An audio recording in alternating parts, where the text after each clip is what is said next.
नमस्कार दोस्तों, मेरा नाम है राहुल और मैं आज आपके बीच आया हूँ एक ऐसी वीडियो लेकर जहां मैं आज आपसे शेयर करूंगा मॉड्यूलर किचन से संबंधित कुछ इम्पोर्टेंट इन्फॉर्मेशन और कुछ ऐसे मिस्टेक्स के बारे में बात करने वाला हूं जो कि एक आम तौर पर वो मिस्टेक्स किचन बनाने समय होती है। तो बने रहिए हमारे साथ अंत तक और मैं आपसे आज स्टेप बाय स्टेप सारी चीज़ें बताऊँगा। तो पूरा वीडियो जो है वो देखें, बीच में स्किप करके ना जाए। तो दोस्तों, सबसे पहला जो है वो किसी भी काम को करने के लिए हम लोगों को एक बेहतर प्लानिंग की ज़रूरत होती है। तो दोस्तों, ठीक उसी तरह अगर आप अपना घर में किचन बनाने जा रहे हैं तो आपको एक प्रॉपर प्लानिंग कर लेना चाहिए कि हमको किस तरह का किचन बनाना है। वो एल शेप हो, यू शेप हो या फिर ओपन किचन हो, वो सारा आप जो है वो एक अपना आपका जो एरिया जो आप आर्किटेक्ट ने जो आपको बना के दिया है उसके अकॉर्डिंग देख लें कि आपके किचन के लिए कौन सा किचन सूटेबल होने वाला है। सेकंड चीज़ है दोस्तों कि एक किचन बनाने से पहले जो है वो किचन में कई तरह का खर्च आता है। तो दोस्तों, आप एक रफली बजट बना लें कि आप अपने किचन में कितना खर्च करना चाहते हैं, क्योंकि किचन के इंटीरियर के अलावा भी कई तरह का खर्च जैसे कि किचन अप्लायंसेस, सिंक, चिमनी, इन सब चीज़ में आता है। तो आप एक रफली बजट बना लें कि आप टोटल खर्च कितना करना चाहते हैं, ताकि बाद में आपको फिर ये जो डिज़ाइन पहले से आपने सोच रखा है उसको कॉम्प्रोमाइज़ करने का नौबत ना आए। दोस्तों, तीसरा चीज़ जो है वो है कि अगर आप अपने किचन में फॉल सीलिंग करना चाहते हैं या नहीं करना चाहते हैं, इसका डिसीजन पहले ही ले लें। क्योंकि अगर जो है वो आप फॉल सीलिंग नहीं करते हैं तो उसमें आपको दो ऑप्शन मिलता है। एक तो कि आप एक अपना लोअर कैबिनेट्स के बाद जो है अपर कैबिनेट साथ साथ में लॉफ्ट को भी बना सकते हैं। लेकिन अगर आप अपने किचन में फॉल सीलिंग का काम करवा रहे हैं तो फॉल सीलिंग में वो जो है वो उसका हाइट लगभग 8 फीट तक होता है। तो दोस्तों, वो आपका एक लोअर कैबिनेट्स और अपर कैबिनेट्स को थोड़ा हाइट जो है वो बड़ा करके फॉल सीलिंग में सटा दिया जाता है, जिससे कि वो उसका लुक जो है वो काफ़ी सुंदर दिखता है।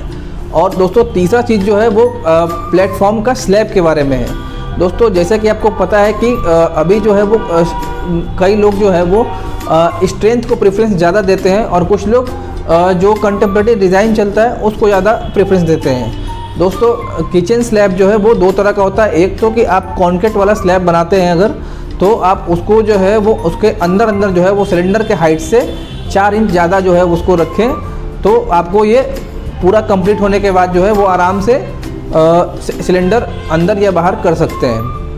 दोस्तों, अगर दूसरा ऑप्शन ये है कि अगर आप जो है वो किचन में डायरेक्ट कैबिनेट्स के ऊपर ग्रेनाइट इंस्टॉल करना चाहते हैं या उसको पेस्ट करना चाहते हैं, तो फिर आपको कोई दिक्कत नहीं आने वाला है। क्योंकि दोनों में डिफरेंस ये है कि दोस्तों, अगर जो है वो आपके घर में लोगों का हाइट कम है तो आपको ज़्यादा जो है वो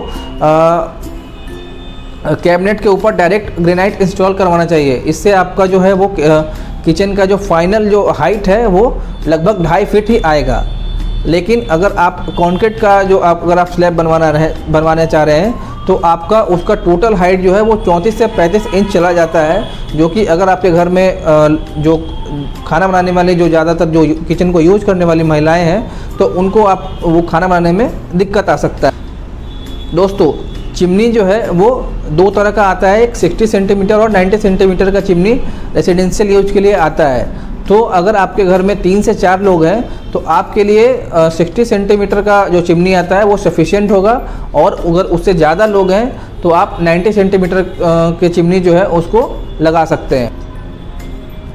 दोस्तों, किचन सिंक के बारे में अगर बात करें तो किचन सिंक दोस्तों दो तरह का मार्केट में अवेलेबल है। एक कॉमन सिंक होता है जो कि हैंडमेड और मशीन मेड आता है, जो कि दिखने में सिंपल होता है। लेकिन अभी जो है वो एक मॉड्यूलर सिंक का भी प्रचलन काफ़ी तेज़ी से ट्रेंड में आ रहा है, जो कि दिखने में आपको काफ़ी 4 से 5 तरह का उसमें वाटर फ्लो का ऑप्शन दिया हुआ रहता है।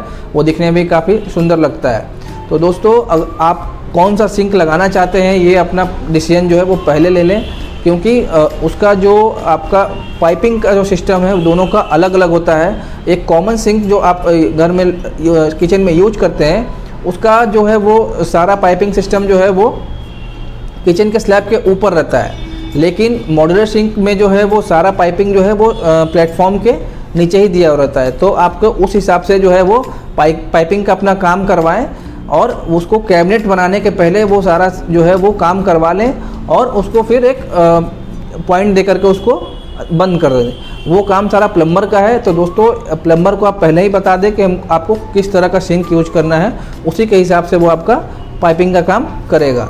उसके बाद दोस्तों सबसे लास्ट में जो मैं आपको बताने वाला हूँ दोस्तों, कुकिंग हॉब्स के बारे में। दोस्तों कुकिंग हॉब्स जो है वो कई तरह का आता है, जिसमें कि आपका एक इलेक्ट्रिक कुकिंग हॉब्स आता है, एक नॉर्मल चूल्हा जो हम लोग गैस चूल्हा यूज़ करते हैं। तो इन सब चीज़ के बारे में आप पहले ही देख लें, क्योंकि जो इलेक्ट्रिक हॉब्स होता है उसके लिए आपको प्लेटफॉर्म के नीचे एक 5 पिन सॉकेट लगाना होगा, यदि आप जो है वो इलेक्ट्रिक हॉब्स यूज करना चाह रहे हैं। इससे क्या होगा कि आपका जो वायरिंग है, जो कुकिंग हॉब्स का वायरिंग है, वो आपको बाहर से दिखाई नहीं देगा। अदरवाइज़ आप ऊपर में कहीं पे इसको प्लग लगाते हैं तो उसका वायरिंग आपको दिखेगा। तो आपको मैंने लगभग ऑलमोस्ट सारा चीज़ को कवर कर लिया है।